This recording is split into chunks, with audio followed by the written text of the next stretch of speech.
naye obudde butuuse okubeera nga muwala by'omusumba w'ennansana, omusumba w'ennansana. Era munyambe Jumba muba mulabyeko. If you ever get a chance Mugambe to see musumba Ssenyonja ayaniriza abasamize bonna wano eno kyaki Tell tugenda Pastor Senyonja kiwaayo. welcomes all the ritualists here. Tukwaniriza omusumba Ssenyonja, tukwebaza okutuwa church ennansana n'ogigatta ku buwangwa n'ennono. Omusumba Ssenyonja omubaka we waatuusewo yagasanga kabona Jumba aligaweesa, era tugenda kusisinkana tutuule tulabe ogenda okusumba ekitundu ekyo n'abantu baffe nga tumaze okukansira.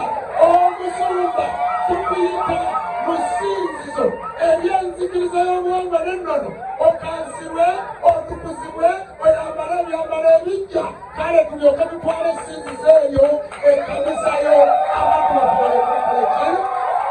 Ndowooza obubaka bwo bwatuuse bulungi.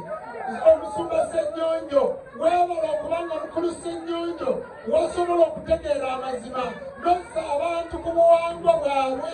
Omusumba Ssenyonja tukwebaza obubaka bwo bwatuuse eri Ssaabakabona Jumba bw'aligawasa.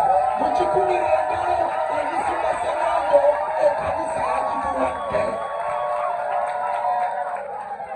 Era tusuubira omulangira Jjajja waffe oli agakwata omuzindaalo gwe agendewo abakuba ettendo ku lunaku olwa Sande.